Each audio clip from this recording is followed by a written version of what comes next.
আসসালামু আলাইকুম, সকলকে সাহারিন ন্যাচারালস ব্লগে স্বাগতম।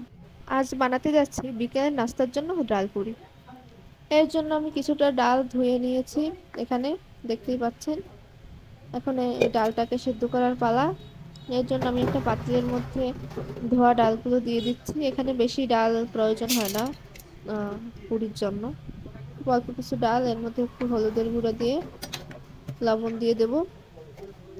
লবণটা দিয়ে এর মধ্যে অল্প পানি দিয়ে দেব। পানিটা বেশি দেব না, অল্প দেব, কারণ যেটুকু সিদ্ধ হতে পানি লাগে আর কি। এবারে পানি দিয়ে তারপরে ডালটা চুলায় দিয়ে ঢেকে দিচ্ছি। আর এদিকে আমি পুরির জন্য যে খামিরটা সেটা রেডি করব। এর জন্য প্রথমে আমি 1.5 কাপ পরিমাণ আটা দিয়ে দিচ্ছি। তো আমি এখানে হাফ কাপ দিয়ে নিচ্ছি। এর জন্য এখানে হাফ কাপের 3 কাপ ব্যবহার করছি। আপনারা 1.5 কাপ পরিমাণ আটা দেবেন। আর এখানে কিছুটা লবণ দিয়ে আর 2 টেবিল চামচ তেল দিয়ে ভালো করে আটাটা আগে মেখে নিচ্ছি। তো আটাটা ভালো করে মেখে নিতে হবে।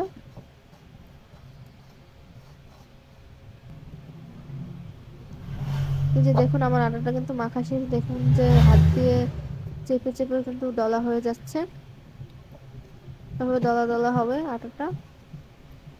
এরপর আমি এর মধ্যে ফ্রিজে রাখা ঠান্ডা পানি থেকে আটা খামিরটা রেডি করব। কারণ ঠান্ডা পানি থেকে খামিরটা রেডি করলে ক্রিস্পি হয় আর কি। তো আমার দেখুন খামিরটা রেডি করা শেষ। এবারে একটু মথে এটাকে ঢেকে রাখবো। তো দেখুন, আমাদের আটাটা কিন্তু একদম পারফেক্ট, সব জায়গায় সবকিছু মিশে গেছে। ভালো একটা খামির তৈরি হয়েছে। এখন এটাকে ভালো করে খুব সুন্দর করে মুছে নিতে হবে। যত মথা হবে ততই ভালো হবে। হাত দিয়ে সুন্দর করে মুছে নিতে হবে। আমার আটাটা মথা শেষ। এদিকে দেখতে পাচ্ছেন যে ডালটা সিদ্ধ হয়ে গেছে। হলুদ দিয়ে আর লবণ দিয়ে যে ডালটা সিদ্ধ দিয়েছিলাম মোটামুটি সিদ্ধ হয়ে গেছে। এখন এর মধ্যে ভেজে রাখা যে আমার শুকনো ঝাল, সেটাকে এখন ডলে নেব। আর পেঁয়াজটাকে তেলে ভেজে নিব। কাঁচা পেঁয়াজ দিলে এটা পুরির মধ্যে থেকে ফেটে বের হয়ে যাবে। এর জন্য ভাজা পেঁয়াজ এবং শুকনো মরিচ দুইটাকে একসাথে মিশিয়ে নেব। এখানে আপনারা ঝাল যে যেভাবে খান, আর পুরিতে ভিতরে বেশি ঝাল প্রয়োজন হয় না, এর জন্য আমি এখানে 4-5টা শুকনো মরিচ নিয়ে নিয়েছি।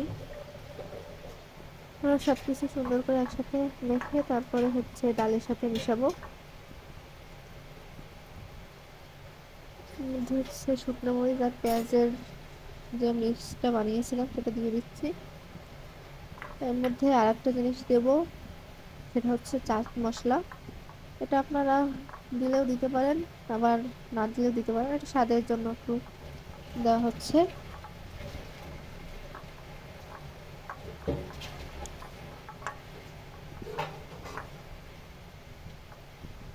সুন্দর করে মিশিয়ে নিচ্ছি।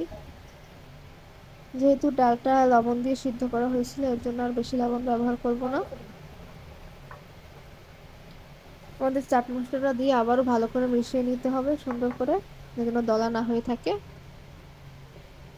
আমাদের ডালটা কিন্তু রেডি, আর আটাটাও কিন্তু রেডি। এবারে আটাগুলো ছোট ছোট করে ভাগ ভাগ করে নিতে হবে এক একটা। পুরি বানানোর জন্য যেমন করে সাইজ করে গোল গোল করে নিতে হবে।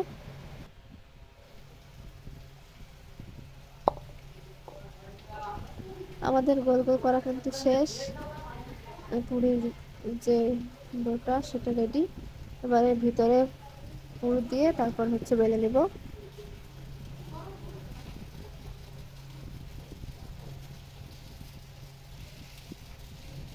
সুন্দর করে হাত দিয়ে টেনে টেনে সাইড থেকে বড় করে নিতে হবে আটাটা। আর মাঝখানে পাতলা করা যাবে না, সাইড থেকে পাতলা করতে হবে, কারণ মাঝখানে পুরটা দিয়ে বেলে নিতে হবে।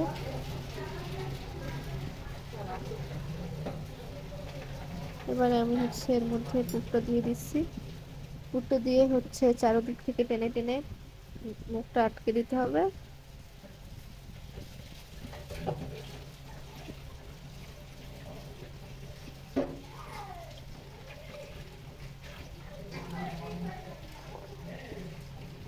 এবারে বেলে নেওয়ার পালা।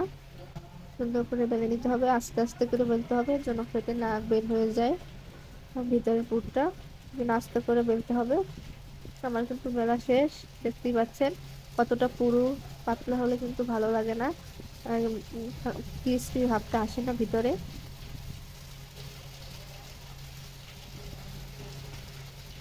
আর পুরি হচ্ছে একটু পুরু পুরু করে খেতে আমার কাছে ভালো লাগে।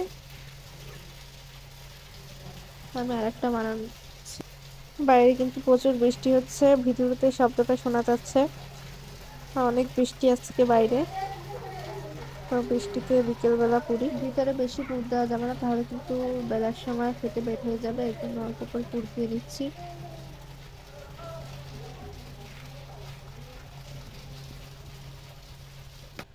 এবার এটাকে বেলে নিতে হবে।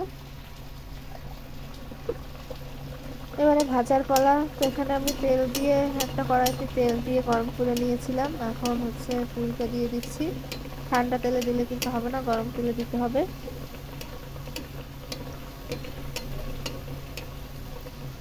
এভাবে হচ্ছে উপর চামচ দিয়ে উপরে তেল দিয়ে দিতে হবে, না হলে কিন্তু ফুলবে না। গরম তেল পুরির উপরে দিয়ে দিতে হবে।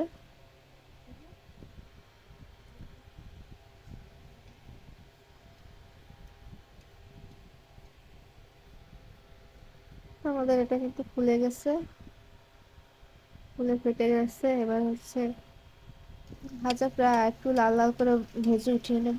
তো হয়ে গেছে ভাজা। হচ্ছে আর একটা পুরি।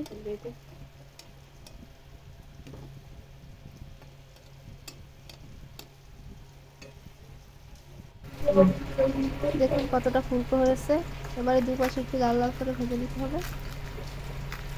তো অবশেষে কিন্তু আমাদের পুরিটা ভাজা শেষ। দেখুন ক্রিস্পি হয়েছে কতটা। এবারে খাবার পালা।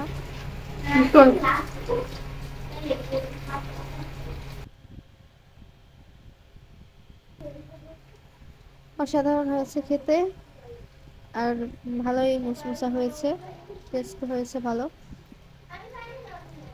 তো আমাদের আজকের ভিডিওটা এ পর্যন্তই। ভিডিওটি ভালো লাগলে অবশ্যই চ্যানেলটি সাবস্ক্রাইব করবেন এবং লাইক করবেন, কমেন্ট করবেন।